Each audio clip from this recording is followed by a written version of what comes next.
Hey, folks, it's Nate. It's time I got back to the drawing board, and tonight we got a little dramatic reading for you.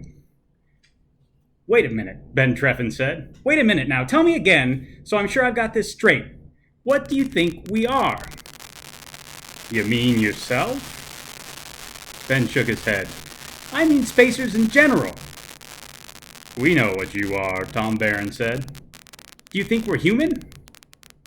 Tom hesitated. Human? Yes. But changed. Without any atmosphere to protect you, you get a hard dose of cosmic radiation, and that makes changes. Some of the Earthmen who went into space and came home again were changed and had monsters for children.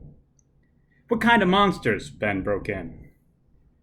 Creatures with two heads. Creatures that could hypnotize just by looking at you. Creatures that could read minds. I don't know what else. The government never did publish details. And you thought I was a monster in disguise, Ben said. That's why you wanted to feel my hands and face. I thought it was possible, Tom said stiffly. Hypnosis can blind people and make them see things that aren't really there. Ben nodded grimly. It fit every bit of it, a simple truth, but completely misinterpreted, twisted, and distorted by the telling and retelling until it was turned into utter falsehood. And these laboratories, Ben went on, tell me about them. Where are they supposed to be? And what's supposed to be happening in them? Tom Barron shook his head. Nobody on Earth has ever found out where they are, but we know what they are. You'd have to have breeding places for your monsters, places to experiment until you could breed the kind of invasion army you wanted. The Earthman's voice was bitter. I don't know why I'm wasting my time talking. You already know all this. But at least you seem to be halfway human. Can't you see how we feel? He looked up at Ben.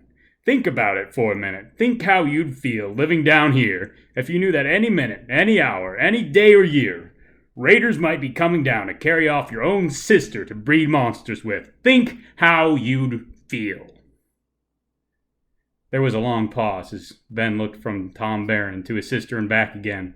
He could see the truth now, so simple that it was ridiculous, yet twisted into a horrible nightmare in his prisoners' minds. He shook his head slowly. I'm sorry, he said, but I can't. Can't what? I can't imagine how you'd feel no matter how hard I try. You see, I've never had a sister, and neither has any other man born in space, not one of us. Never. That's from a book called Raiders from the Rings. You've probably never heard of it. Written by a man named Alan E. Norse, I'm not sure how you pronounce that. Little-known sci-fi writer from the 60s and 70s. It's an okay book, all things considered. I picked it up when I think I was 8. I got it at a used book sale at the library. So not all of these stains and beat-up pages and stuff are my fault, although I did read it many times when I was younger. It's a book about, as you might have guessed, a group of space colonists, not exactly colonists, but one faction lives in space, another faction lives on Earth. They don't like each other very much. It's a fairly well-worn sci-fi trope. But it's interesting to me because the world building in it is done in a particular way. A lot of it, some of it is based, on exposition. The Tom, who's from Earth, he asks Ben, how do you get from point A to point B in the solar system? Ben tells him that's fairly straightforward exposition. You navigate, you use this asteroid in the asteroid belt as a fixed point of reference along with the sun. That tells you how far you need to go to get to places. There you go.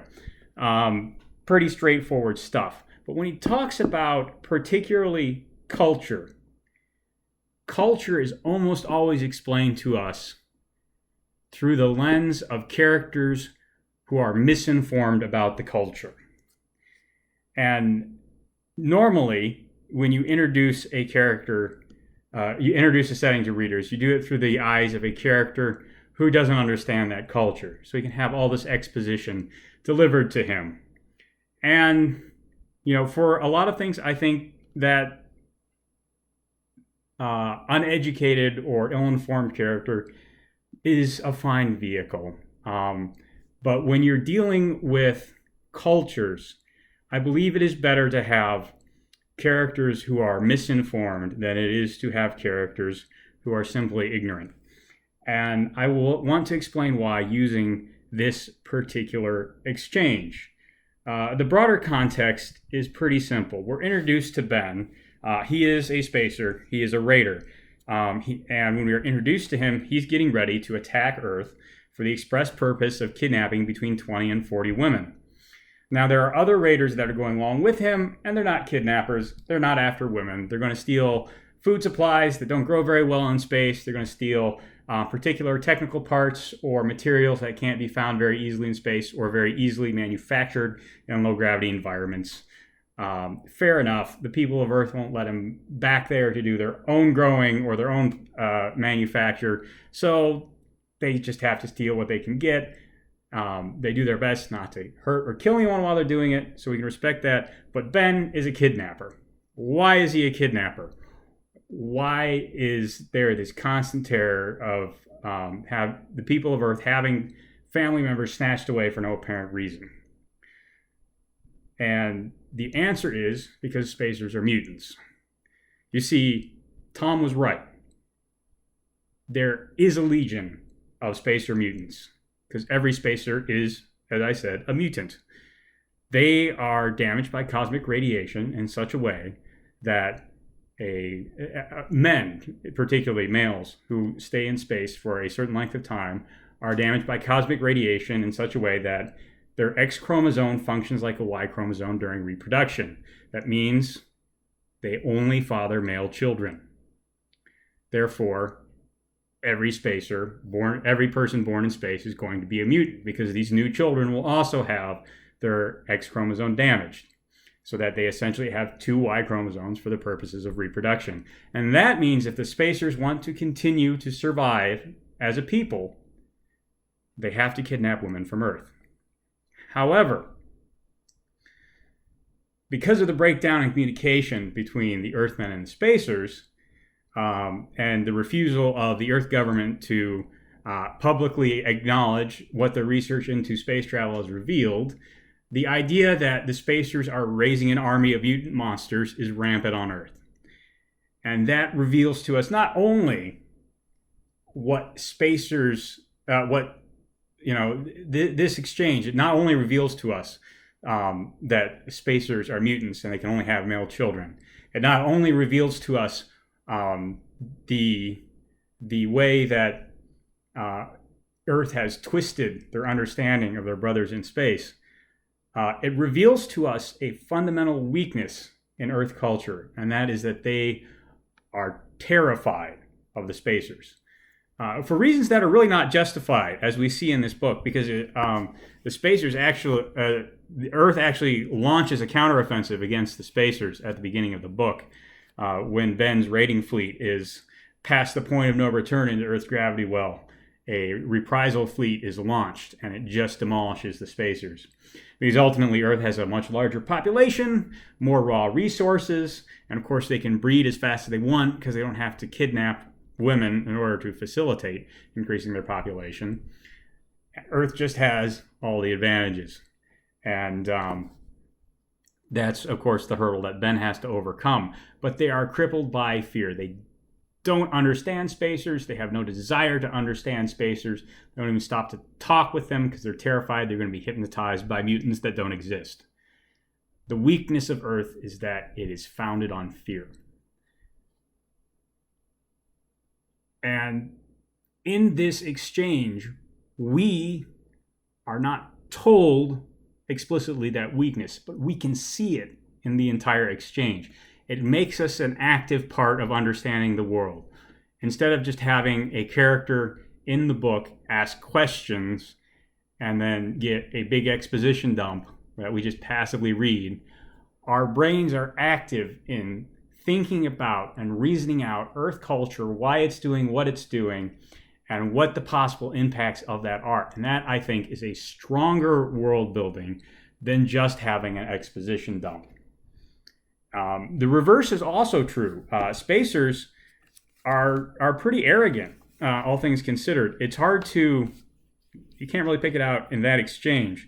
But Ben repeatedly thinks to himself and discusses with other people the inability of Earthmen to survive in space. They are too stupid, Ben says to himself. They don't have the right constitution for it. They're not hardy frontiersmen. These are pampered Earth people. They're too stupid. They're too soft. And of course, when Earth finally launches its reprisal fleet, and the spacers are wiped out of the skies around Earth, just about, Ben and a couple of other ships survive.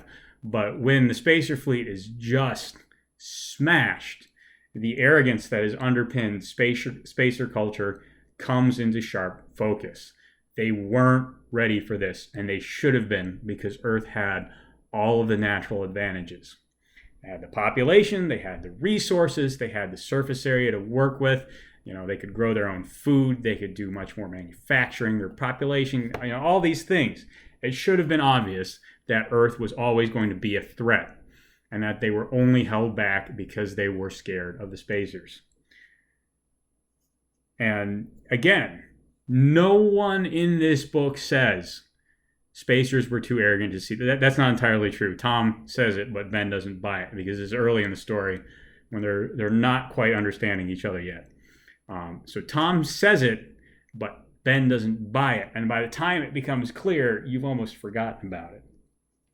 Tom is actually beginning to buy into the idea that spacers might be able to fight off the Earthmen.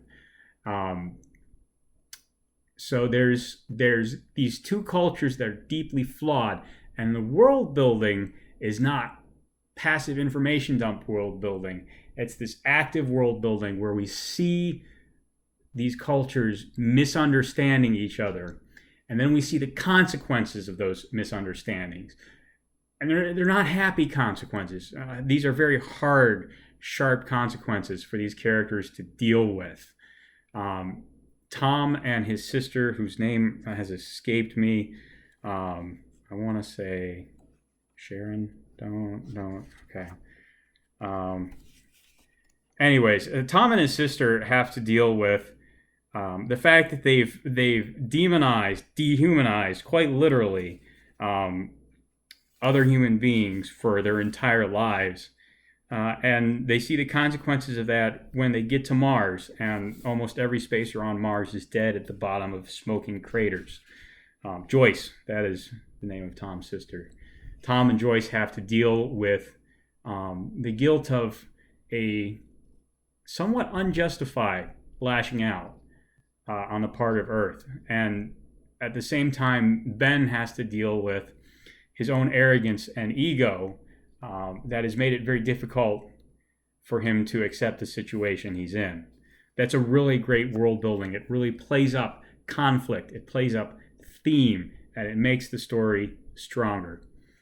So as you do world building, think about the character who misunderstands or is misinformed as much as you think about the character who's ignorant.